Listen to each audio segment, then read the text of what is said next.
الله وبركاته. الحمد لله على إحسانه وشكر له على توفيقه وامتنانه.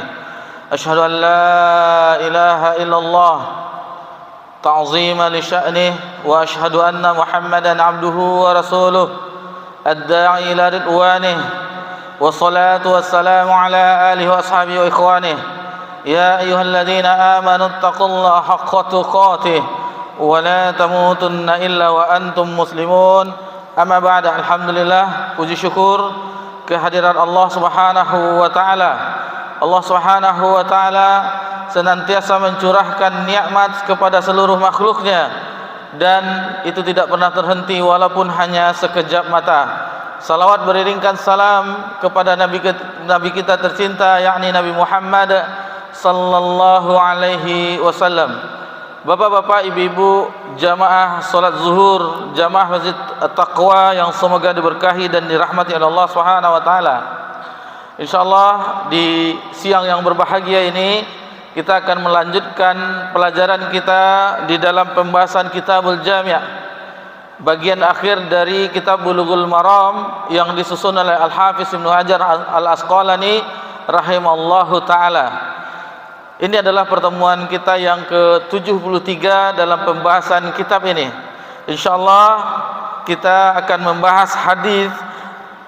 Kita lebihkan sekarang, yang biasanya setiap pekan kita membahas satu hadis.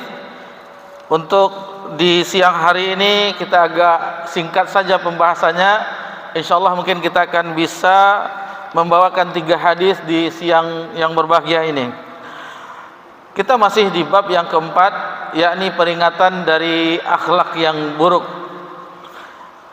Bapak-bapak, ibu-ibu yang semoga diberkahi dan dirahmati oleh Allah Subhanahu wa taala, di antara akhlak yang buruk yang dicela di dalam agama kita terdapat di dalam hadis yang nomor 32.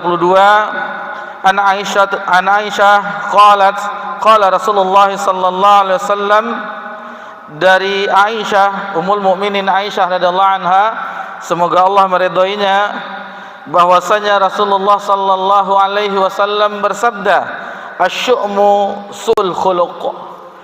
Nabi SAW bersabda, beranggapan negatif adalah akhlak yang buruk. Hadis ini diriwayatkan oleh Imam Ahmad di dalam musnadnya. Bapak-bapak, ibu-ibu yang semoga diberkahi dan dirahmati oleh Allah Subhanahu wa taala, asyu'mu sebagaimana yang disebutkan di dalam hadis ini artinya beranggapan negatif atau beranggapan jelek. Ini merupakan akhlak yang buruk yang harus dihindari oleh setiap kaum muslimin dan muslimah. Adapun kebalikan dari sikap ini, sifat ini adalah at-tafa'ul. Apa itu at-tafa'ul? Yaitu beranggapan baik atau optimis. Sebagian ulama menyebutkan asyu'mu yaitu lawan dari keberkahan. Sehingga asyu'mu itu sendiri merupakan akhlak yang buruk yang seseorang akan terjauhi dari keberkahan dari Allah Subhanahu wa taala. Orang yang berakhlak buruk adalah sumber musibah bagi dirinya sendiri.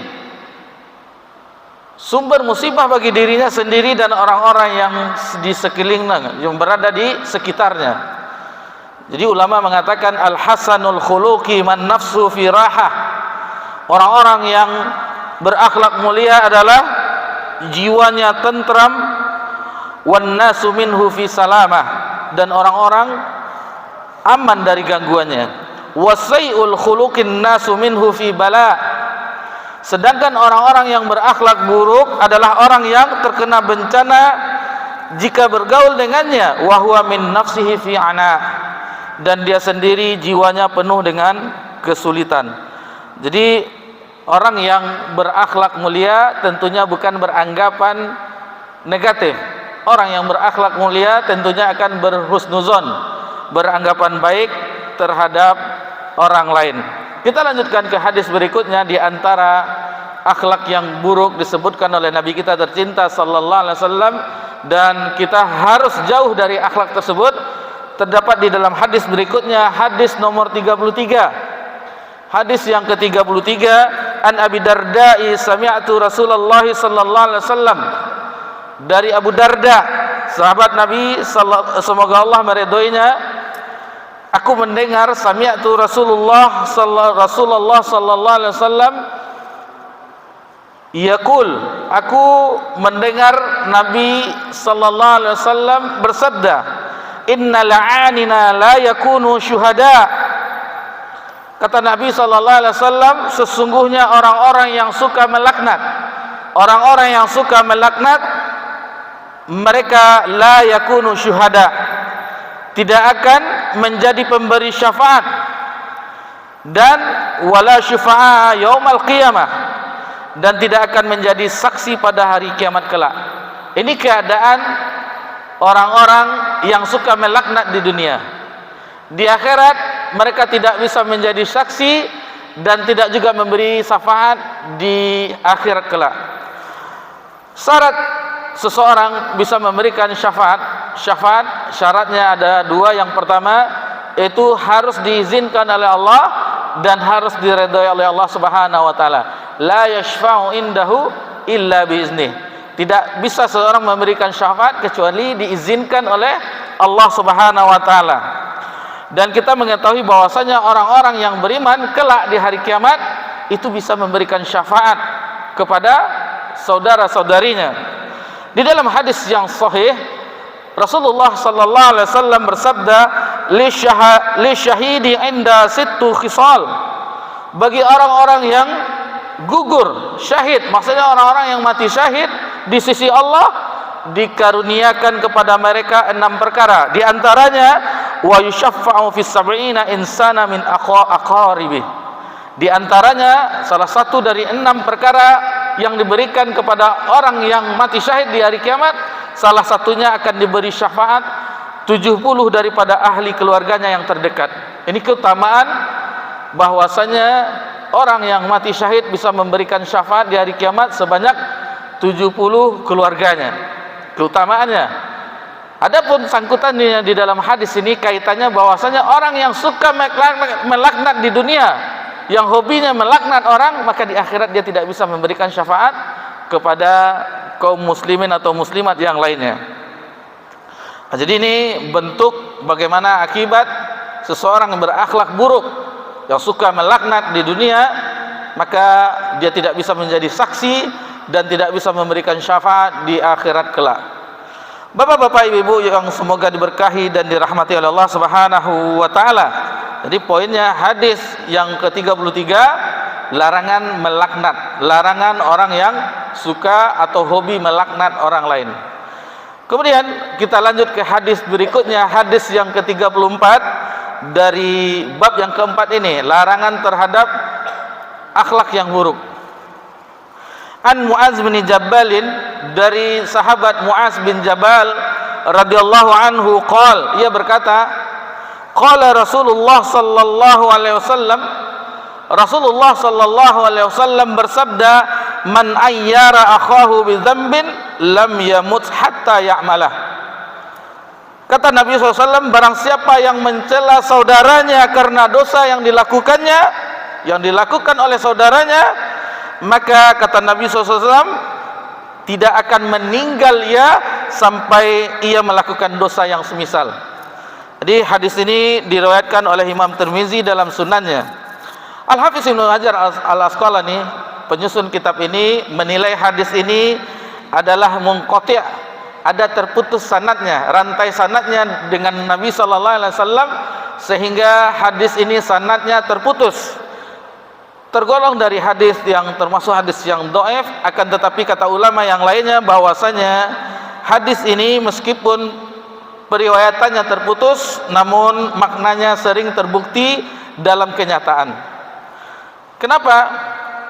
Orang-orang yang suka mencela aib saudaranya, orang-orang yang suka mengumbar aib saudaranya, lalu diumbar-umbarnya, baik itu di tempat-tempat duduknya, misalnya di tongkrongannya bahasa sekarang, atau di majelis-majelis yang lain, atau di media sosial, maka orang yang mencela aib saudaranya tersebut, dia tidak akan meninggal sampai ia melakukan hal yang dilakukan sesuatu yang buruk oleh saudaranya tersebut, sebagaimana yang disebutkan di dalam hadis ini.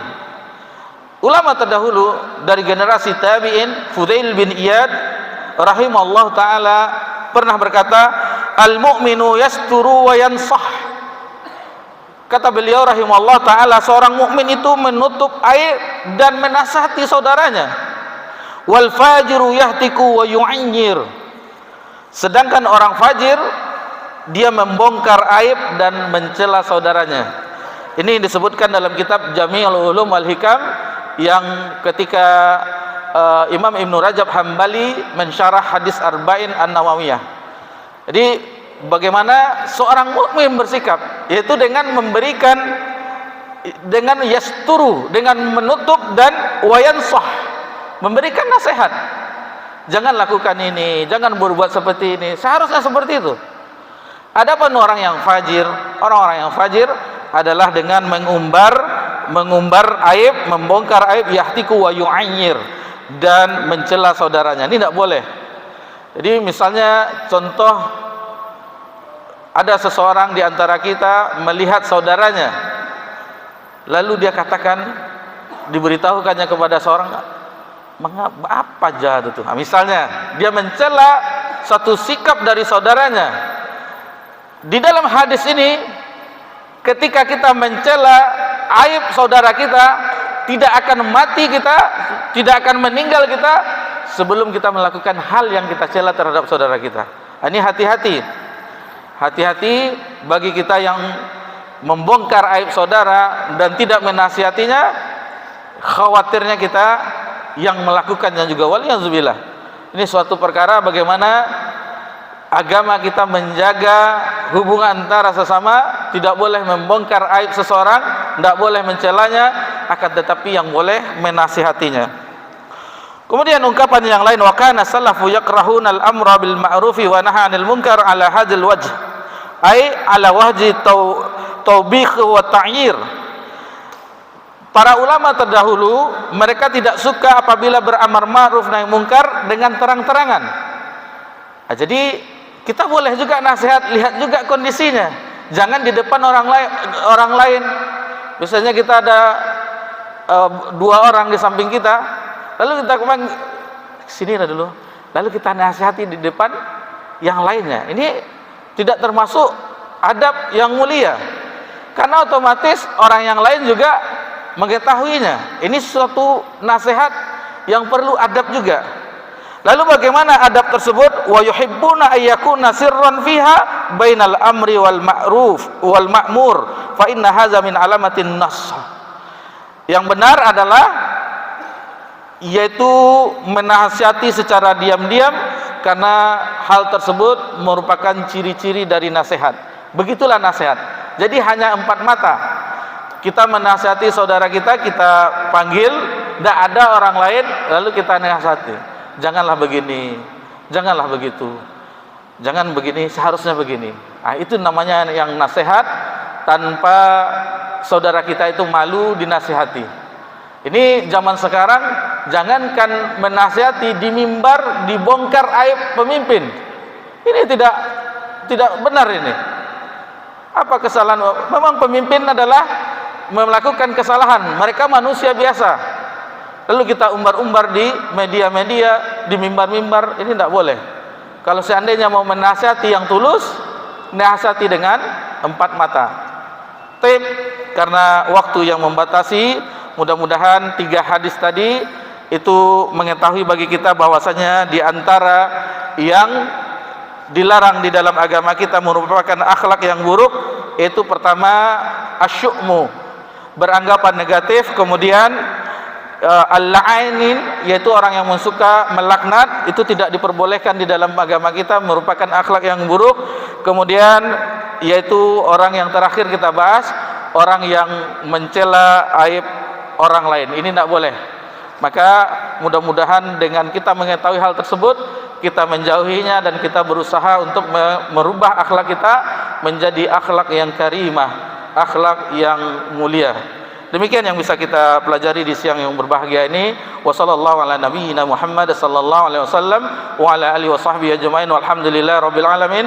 Wassalamualaikum warahmatullahi wabarakatuh.